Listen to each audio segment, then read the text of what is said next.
Hello and welcome. So today I'm going to be starting a podcast called Talk About Romance. Our first topic being alien abduction romance.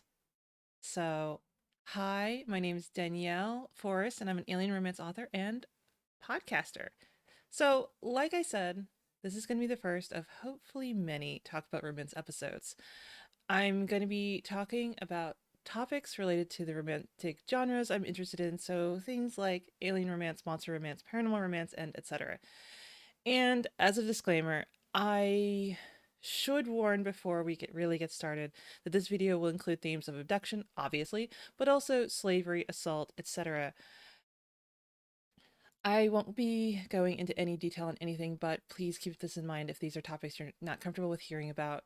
If you choose to skip this episode, I hope to see you in the next one.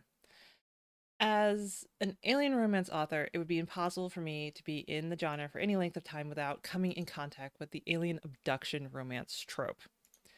It is a massive theme in Ruby Dixon's books, who is one of the most popular names in alien romance and who went viral on TikTok not that too terribly long ago. But she's not the only one writing about aliens stealing women away from their homes only to find love among the stars. So many authors use this, so many. I'm not sure I could possibly list all of them, and it would probably be a rampant waste of my precious time. To give you an idea, in June of 2022, I did an analysis of the top 100 sci-fi romance books on Amazon. Excluding Ruby Dixon, Abduction still accounted for about 35% of the top alien romance books at the time. With her, it was 55%. Now, I can sort of understand why authors would use it. How else are you going to take a modern woman, it's generally a woman, and thrust them into space environment? Modern humans don't have interstellar travel, after all. It's why so many of the tropes involve some form of aliens coming to Earth rather than humans exploring the stars. It allows readers to put their direct experiences into the story. They don't have to imagine themselves as someone from the future. It could happen to them right now. Still, there are some definite downsides to this trope. First, it almost always starts out bad.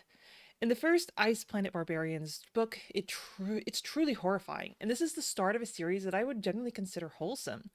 And yet these characters were assaulted, treated practically like animals, and they were afraid for their lives. I'm not even going to start to go into some of the potentially triggering events in just the start of that book. It's not necessary. But the thing is, slavery is often a core component of this trope. That's probably one of the most common motivations for stealing people away from Earth. Just looking through my own reading from the last year or so, all of Ruby Dixon's books involve slavery, as do books by Robin O'Connor, V.K. Ludwig, Michelle Mills, Honey Phillips, Amanda Milo, and A.G. Wild, and that's just from a small sampling of my reading. There's so much out there. And for whatever reason, humans are almost always wanted either for breeding or sex slaves. I mean, seriously, there's got to be more interesting looking creatures out there than us. I mean, when you think about it, we're kind of boring looking. Skin is various shades of brown, erogenous zones that are few and far between.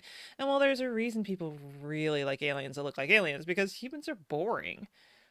Also, why is it that so many of these stories, humans seem to miraculously be reproductively compatible with like every species in existence? That's not how species work. Sorry, just saying, as a biologist, as someone who, studied that in school, it's really not how species work. The whole definition of something being a species is that they're not reproductively compatible. So even the idea that a species that's from another planet could be reproductively compatible is just, it doesn't compute. It just doesn't. Although I do have to give respect to authors who confront this issue head on and provide explanations. Ruby Dixon uses the Qui as well as fertility treatments of unknown nature. S.J. Sanders uses the premise of a mysterious alien race altering both humans and aliens to make them compatible.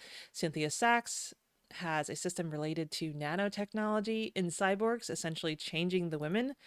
Octavia Hyde has humans as incubators for Nepenthe eggs. Susan Trombley has a system as well, though at the moment I can't seem to remember what it was. Regardless, whenever an author creates these unique explanations for why interspecies reproduction is possible, the scientist in me has a little squee moment. It it is beautiful. I love it. We're of course allowed to suspend disbelief when reading, but when an author goes the extra mile like that, it really makes me happy. Heck, I even did that a bit with my own books, creating a species of shifters where the females of the species can reproduce with basically anything because they have a special recombination enzymes that can rearrange the genome until replication is possible. But I guess I'm getting a little off track here.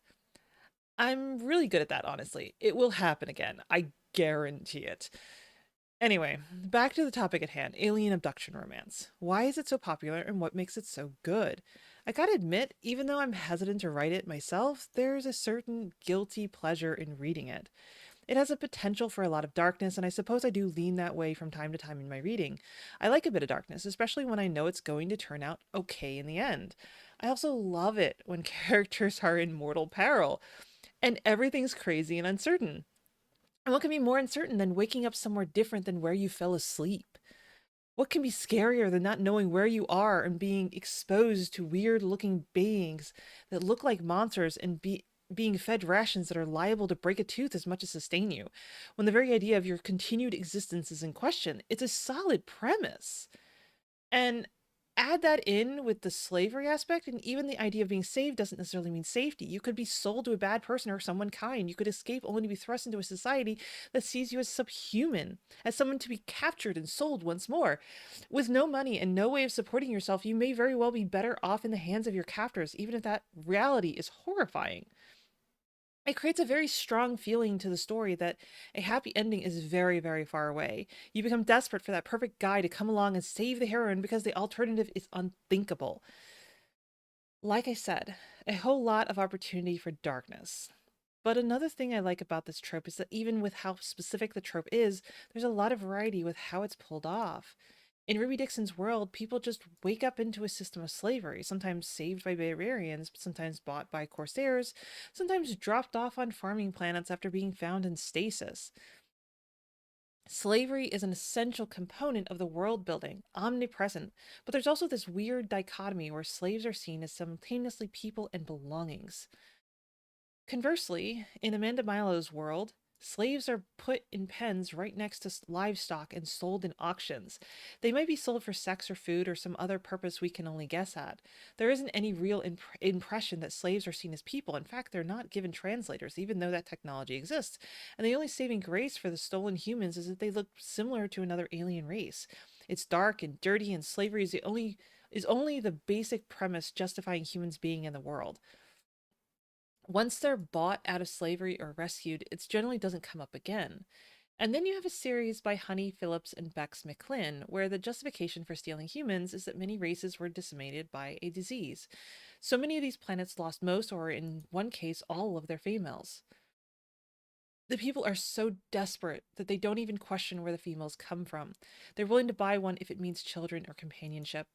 Again, slavery is not a huge part of the world, and the law definitely cracks down on stealing humans when they can, but so much slips through the cracks. Going back to why the trope is popular, I guess another reason might be that it takes away choice. Often, when given a choice, people will stay in their comfort zones, even when that zone isn't good for them. You might even be able to see better outcome, know that you're capable of achieving it, and still stay in that comfort zone. Often in fiction, the heroine of the story needs an inciting incident, or as the Save the Cat Beachy calls it, a catalyst. They need that incident because it means they can't go back to their normal life. There's no choice but to move forward. In A.G. Wild's series Captured by Aliens, this is quite literal. The humans have no choice of going back. The freak event that allowed them to be taken has passed. The world has moved on by like hundreds of thousands of years. In the series by Honey Phillips and Bex McLinn, the only way to go back is by losing all their memories since they were taken, which for many is a step too far. In Ruby Dixon's world, spoilers by the way, the Earth has undergone a cataclysmic event. Humans are pretty much literally an endangered species. I think this no going back aspect has a certain appeal. There's no question that you have to move forward. There's no being wishy-washy. You either deal with reality or you don't, and it wouldn't be a good book if the character couldn't deal with reality. But going back to the darkness I mentioned earlier, there is something a bit unsettling about our inclusion of abduction and slavery into so many of our books. Why are we okay with this? Why do we enable it, accept it? ugh, is it desensitization? God, that's a hard word. To the horrors of slavery, or the exact opposite? What is the author's intention by including it? After all, even series like Michelle Mills' Monsters Love Curvy Girls includes abduction and slavery as a backdrop, and I wouldn't consider that series dark at all. Is the author attempting to force us not to shy away from a part of our societal past we would sooner forget? By accepting this topic for pleasure reading, are we proving that we are unwilling to accept a sanitized version of slavery and abduction that we've been spoon fed all our lives? After all, the authors never pull their punches when it comes to the traumatic natures of these characters' experiences. It is traumatic and brutal, terrifying and awful. Sometimes it seems like it draws specific references from the living situations of abducted Africans in human history. Abductors who came little, sorry, Abductors who care little about whether they lose a few in transit. Squalid living situations where slaves must find the time to grow food to feed themselves while spending all their time working for their masters. Beatings and assaults I refuse to get into here. It's strange, you know?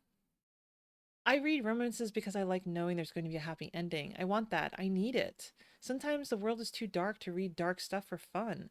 And yet, in a world that likes to pretend that dark stuff never happens, seeing people willing to read and write about it unflinchingly while also denouncing it reassures me that the world isn't completely lost to madness. I guess what I'm saying here is I don't want to bury my head in the sand. I can't. There are terrible things out there, in the past and present. Pretending they don't exist doesn't change anything. They happened. They will happen again. And like with any romance, I like being told that even though bad things happen, there can be a happy ending. Anyway, thanks for watching. I hope you enjoyed this first episode of my podcast, Talk About Romance. I'm hoping to do this once a month. And like I said, I'm hoping to have episodes that are delving into topics related to alien romance, monster romance, paranormal romance, and things like that. Um, so, and I may have it if this gets, live viewers here on YouTube, that I have like a little Q&A session at the end of each episode. But even so, if you have a topic you'd like me to cover and talk about romance, feel free to include it in the I'm sorry, I can't talk. The comments of the video. And that's all I really have for you today. So consider giving the video a like and subscribing to the channel if you liked it, if you want me to continue doing this. And you can find links for how to connect with me in the description of the video. So that is all I have for today. I want to thank you for watching,